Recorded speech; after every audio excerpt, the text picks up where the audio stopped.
Waalaikumsalam warahmatullahi wabarakatuh. Bismillah, alhamdulillah. Alhamdulillahilladzi faddala bani Adam bil ilmi wal kalam. Salatu wassalamu ala sayyidil anam Muhammadin wa ala alihi habibilladzi nurul dhalam. Subhanaka la ilma lana illa ma 'allamtana innaka antal alimul hakim. Rabbi israh li sadri wa yassir li amri wahlul 'uqdatam min lisani yafqahu qawli. Rabbi zidni ilma warzuqni fahma birahmatika ya arhamar rahimin. Bapak Ibu dan teman-teman rahimakumullah, alhamdulillah pagi hari ini kita bisa bersilaturahmi kembali, ngaji bersama, bersilaturahmi dan ngaji itu dua hal yang sangat dahsyat. Fadilah atau keutamanya begitu banyak dan luas. Mudah-mudahan kita istiqomah, kita mendapatkan anugerah hidayah atau petunjuk dan inayah atau pertolongan dari Allah. Dimudahkan langkah kaki dan tangan kita.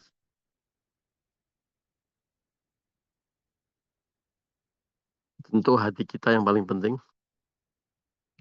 Ditimbulkan rasa senang, ditimbulkan selera, ya, mau ngeklik link untuk ngaji. Masya Allah, anugerah yang sangat luar biasa, Bapak Ibu.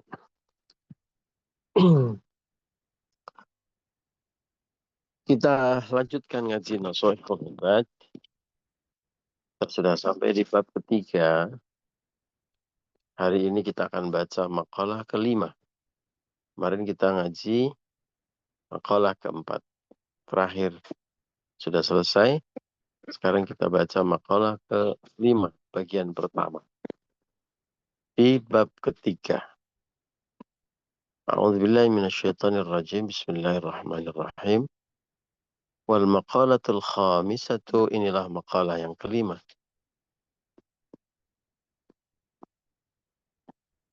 An Ali radhiyallahu an. Diriwayatkan dari Ali radhiyallahu an. Wa karramallah wajha. Dan ini gelarnya jadi dua, radhiyallahu an dan karramallah wajah. Allah memuliakan wajahnya. Ini gelar yang khusus untuk Sayyidina Ali.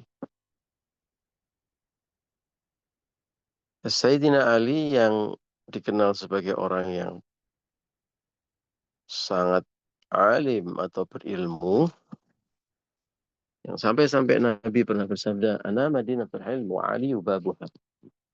Aku adalah kotanya ilmu dan Ali adalah pintu gerbangnya. Jadi kalau pintu gerbang kan nempel sama ilmu, sama kota kan, ya kan? Di setiap kota pasti ada pintu gerbangnya. Dan pintu gerbang itu artinya adalah pintu masuk sebelum masuk ke kota. Nah, bayangkan kalau Kanjeng Nabi itu kota ilmu, wa aliyu babuha, maka Ali adalah gerbangnya. Itu ada dibuat nasyid atau qasidah, ya, sabda Nabi ini. Ana madinatul ilm wa aliyu babuha. Itu untuk mengingatkan kita, sekaligus mendidik anak-anak kita. Dari mana sumber ilmu? Dari mana kita harus belajar? Nah, maka Kanjeng Nabi adalah sumber. Madinah itu kota yang menjadi sumber dari atau pusat kehidupan kita, ya kan? Orang mau belajar ke kota, orang mau bekerja ke kota, orang mau belanja juga ke kota, orang mau mencari urusan pemerintahan ke kota, gitu. Nah, kalau urusan ilmu, larinya ke kotanya ilmu, siapa? Kanjeng Nabi Muhammad, dan wa aliyu babuha, dan Ali adalah pintu gerbangnya. Nah, pagi hari ini cocok nih. Kita belajar makalah yang sumbernya dari Sayyidina Ali karramallahu wajhah. Apa makalah beliau, inna min na'imid dunya. Sesungguhnya sebagian dari kenikmatan dunia. Di garis bawah ya, kenikmatan dunia. Kalau kita ngomong akhirat nanti udah pasti. Ini dunia ini yang dibicarakan. Inna min na'imid dunya. Kan biasanya orang-orang pada senang tuh ngomong nikmat dunia. Ayo kita ngomong nikmat dunia. Ngomong nikmat akhirat. Akhirat kan besok. Sekarang yang penting dunia nih. Nah, ternyata sebagian dari kenikmatan dunia itu yakfikal islamu ni'matan. Cukup bagi kalian, cukup bagi kita Islam sebagai sebuah atau sebagai sumber kenikmatan. Jadi kurang lebih kesimpulannya adalah kalau kalian mau menikmati nikmat dunia, ya sumbernya juga Islam. Yaitu Islam itu sendiri. Kurang lebih gitu. Nah, kenapa Islam? Kalau kita bicara nikmat akhirat kan udah pasti. Ya. Ini kita lagi ngomongin dunia loh. Kok bisa dunia nikmat nikmat dunia itu Islam? Kasih penjelasan ini. Fa inna a'dhama ni'amillahi. Karena sesungguhnya salah satu nikmat terbesar Allah lil abdi untuk hambanya adalah ikhrajuhu minal adami ilal wujudi. Adalah keluarnya setiap hamba Allah minal adami ilal wujudi. Dari yang sebelumnya tidak ada, adam, ya, adam itu artinya tidak ada. Ilal wujudi kepada wujud yang sesungguhnya tidak ada, yang sebelumnya tidak ada menjadi ada. Iya dong. Kalau kita tidak ada, bagaimana kita bisa menikmati sesuatu? Kalau sesuatu tidak ada, bagaimana kita bisa menikmati sesuatu itu? Anda mau menikmati siomay yang paling enak, atau bakso yang paling enak. Kalau baksonya ada, kita bisa menikmati nggak?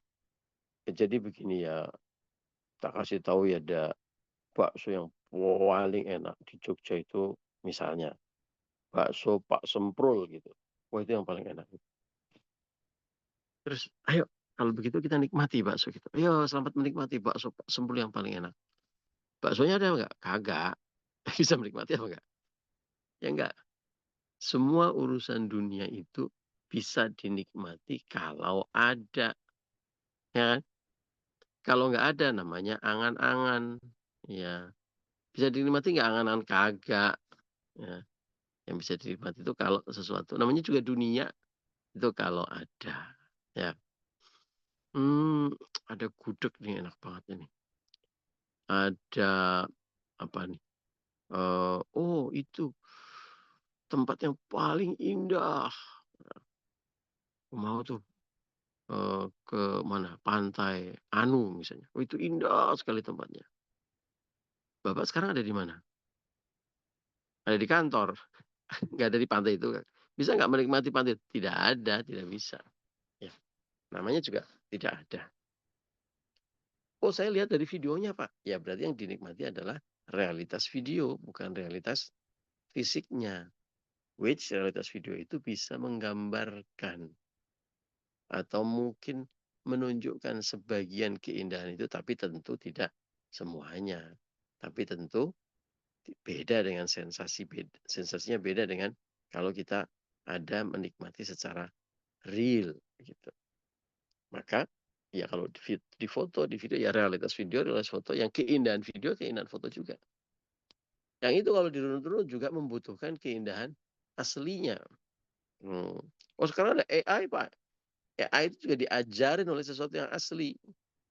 Bukan tiba-tiba mak betunduk ya jadi AI.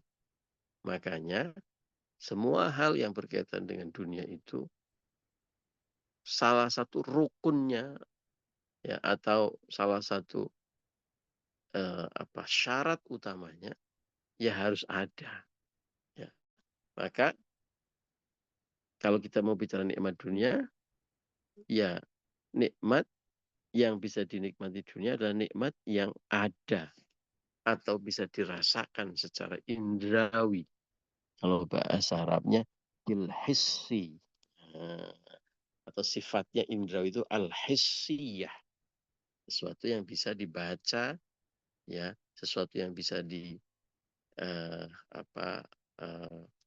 bisa diterima, ya, oleh indera kita, bisa ditangkap oleh indera kita. Nah, itu sifat dunia begitu. Nah, yang kedua, nikmat dunia yang lain adalah wa ikhrajuhu, dan keluarnya anak Adam, ya, min zulumatil kufri ila nuril islami, keluarnya seseorang dari kegelapan kekafiran ila nuril islami, kepada cahaya Islam. Nah, kita lihat ini tesisnya. Kata Sayyidina Ali, nikmat dunia itu sebagian sumbernya dari Islam. Tidak bilang semuanya ya, sebagian besar sumbernya dari Islam. Karena dunia. Meskipun kalau dirunut-runut, ya kalau kita bicara dunia itu, dari mana sih sumbernya? Dari Allah Subhanahu wa Ta'ala. Ini lagi menunjukkan, sekali lagi kalau sumber kebahagiaan akhirat, kenikmatan akhirat udah nggak bisa. Udah nggak dibantah lagi. Udah nggak dibahas lagi. Udah pasti. Sudah qat'i. Sudah pasti. Dan sekarang dunia. Loh, ternyata dunia itu sebenarnya dari Islam juga toh. Bukan materialisme. Ya. Bukan apa namanya, ya sifatnya yang bersifat duniawi gitu. Ternyata itu sebenarnya dari Islam juga Bapak Ibu. Dari Islam itu maksudnya dengan datangnya Islam, itu menjadi sumber kebahagiaan dunia kita. Tentu akhiratnya sudah pasti. Bahkan dunia pun sumber kebahagiaannya adalah Islam itu sendiri. Nah, kenapa? Bapak Ibu, kalau kita runut-runut secara pelan-pelan, sebenarnya apakah sumber kebahagiaan dunia itu hanya berhenti kepada sensasi atau hanya ada di wilayah sensasi indrawi, ya, atau ada yang lebih hakiki dari itu? Jawabannya yang kedua. Karena kalau sensasi indrawi saja, maka letak kebahagiaan seseorang hanya kepada material yang bisa ditangkap secara indrawi. Tapi what behind atau background dari itu, dan juga objektif atau tujuan dari seseorang itu menjadi tidak bermakna. Padahal faktanya itu sangat berpengaruh. Saya mau kasih contoh misalnya. Seseorang yang makan makanan yang tampaknya enak dan mahal, misalnya yang paling umum, sate yang paling enak. Orang mau makan steak yang paling enak, harganya mahal nih. Apa namanya? Om Aris itu yang biasa makan steak yang mahal itu apa Om namanya Om? Dagingnya itu daging bangsawan, sapi bangsawan. Ya.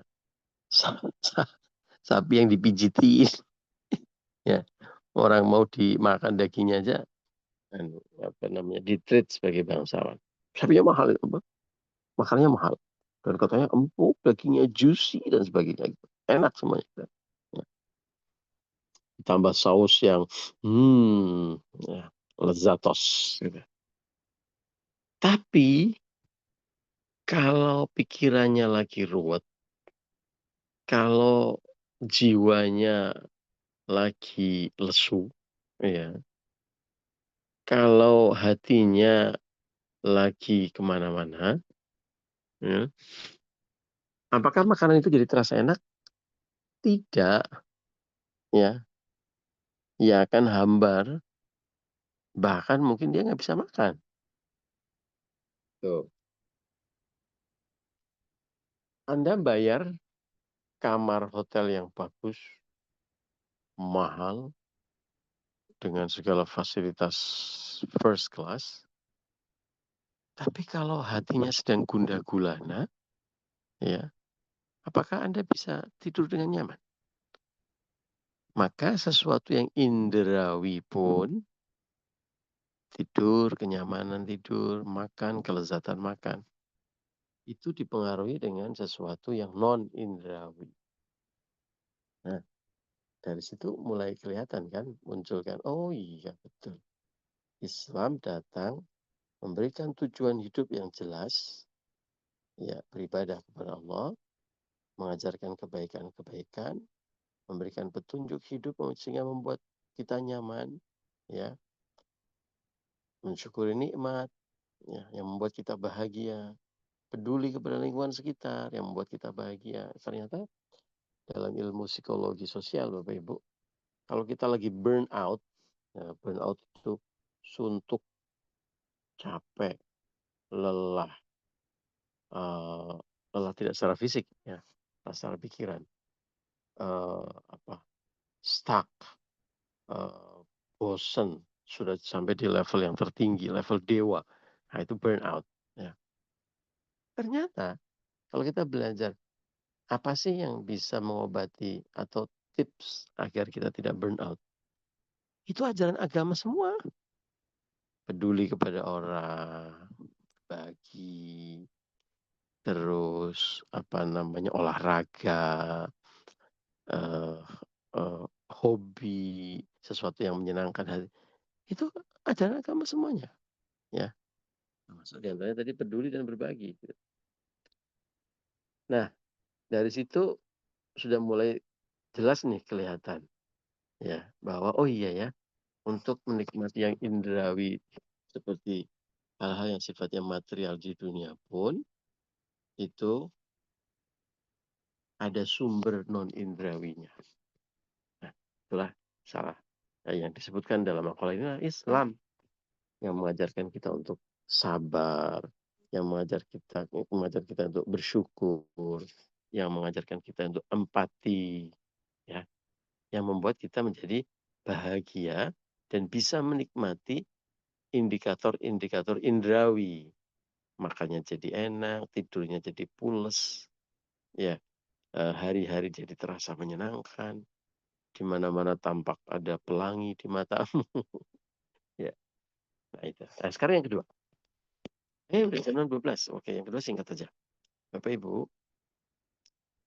dalam Islam itu dikenal yang namanya maqasidus syariah. Maqasidus syariah itu adalah tujuan ditetapkannya syariat atau hukum Islam. Ternyata tujuan ditetapkan hukum Islam itu ada hal-hal atau hal-hal pokok yang menjamin keamanan, kenyamanan, dan kebahagiaan manusia.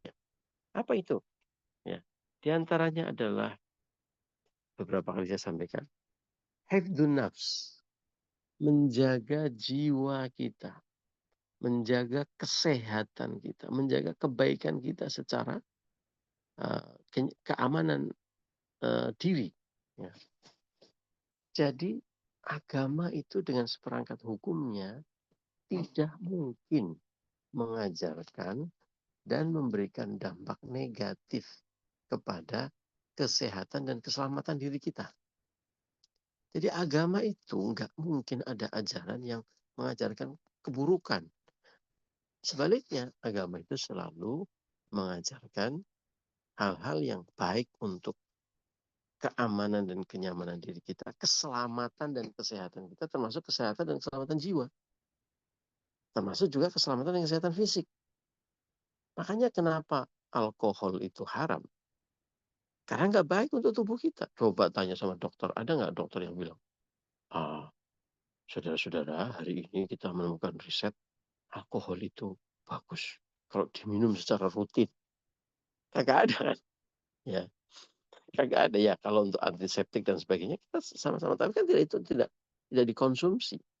Ya, itu contoh bagaimana agama pasti melarang sesuatu yang buruk untuk kesehatan dan keselamatan kita. Sebaliknya agama pasti memerintahkan. Ya, kenapa kita disuruh istirahat yang cukup?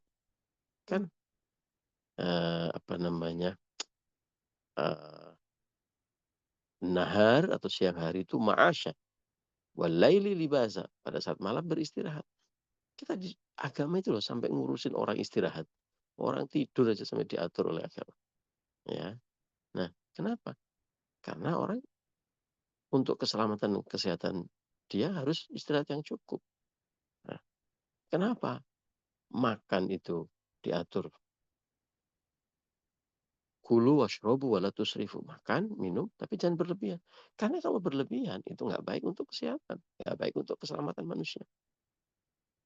Jadi ternyata kalau kita mensyukuri, lalu menjalankan, meyakini, mengimani, dan menjalankan keislaman dan keimanan kita, insya Allah nikmat dunia dari tangan kita. Kan? Sebaliknya, ya kalau tidak ya jauh. Hidup kita itu mau berlimpah harta, tidak ada maknanya. Ya, karena yang hakiki bukan ada di situ. Yang hakiki ada di kebahagiaan kita. Sesuatu yang indrawi, ya, itu juga harus bisa dinikmati hanya dengan sesuatu yang non indrawi. Pikiran yang sehat, hati yang penuh syukur, ya, itu semua adalah sumber kebahagiaan. Demikian Bapak Ibu, teman-teman, ngaji kita pagi hari ini, mudah-mudahan yang sederhana ini menginspirasi untuk kita semuanya, wabil khusus di hari Jumat Barokah. Mohon maaf atas segala kekurangan dan khilafan. Wallahul muwaffiq ila aqwamit thoriq. Assalamualaikum warahmatullahi wabarakatuh. Waalaikumsalam. Waalaikumsalam warahmatullahi wabarakatuh.